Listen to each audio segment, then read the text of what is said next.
mighty army called the church. Jesus did something better than David could ever do. When they had to run to David, I read in the Bible where Jesus left the portals of glory and came down right to where you were, right to where I was. And the Bible tells us that he said the Son of Man is come to seek and to save that which was lost. I want to let you know my King loved me when nobody else did. My King paid a debt that he did not owe when I owed a debt that I could not pay. But the Bible tells us that my King Jesus died while we were yet sinners. He went to the cross because he loved us so that we could go free. I'm telling you, I don't serve the prince of the power of the air. I serve the King of Kings. I want to tell you, he's not the name that's above every name. He's not just the King of the Jews. He's the King of Kings, and he's the Lord of Lords.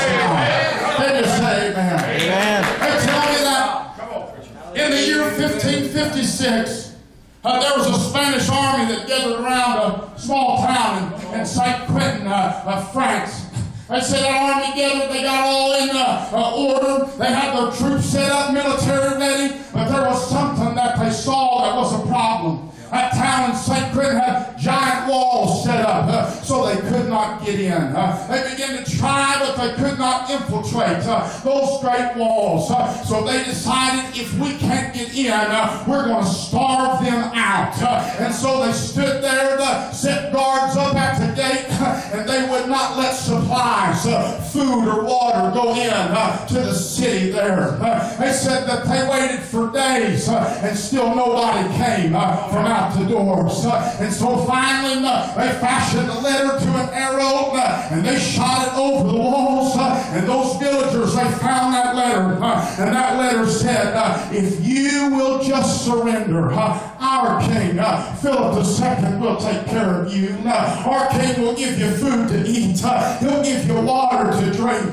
He'll fulfill every longing that you have, and he'll give you the promise of a better future. I guarantee right there in the situation that they were in, tired and weary, hungry and thirsty, no doubt that was tempting. But I love what those villagers did. They tied that letter back to the arrow, fired it right back over the wall, and when those Spanish soldiers came and found it, underneath those letters there were written in big bold print, you go tell Philip II, we already have a king. Amen.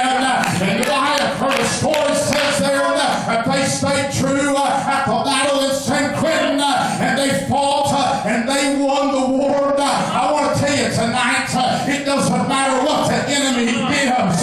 It doesn't matter what he offers.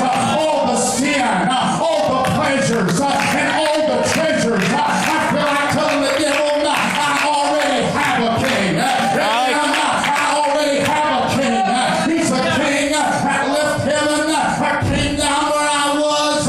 He found me when I was unlovable, and he loved me just the way I am. I want to tell you tonight, he's got the name above every name. He's the King of Kings, and he's the Lord of Lords. He fills every longing, offers you a better future. I want to hurry and look at this text, 2 Samuel 23. Verse 11 says that after him was Shammah the son of Agi, the Hararite. The Philistines were gathered together into a troop where there was a piece of ground full of lentils, and the people fled from the Philistines.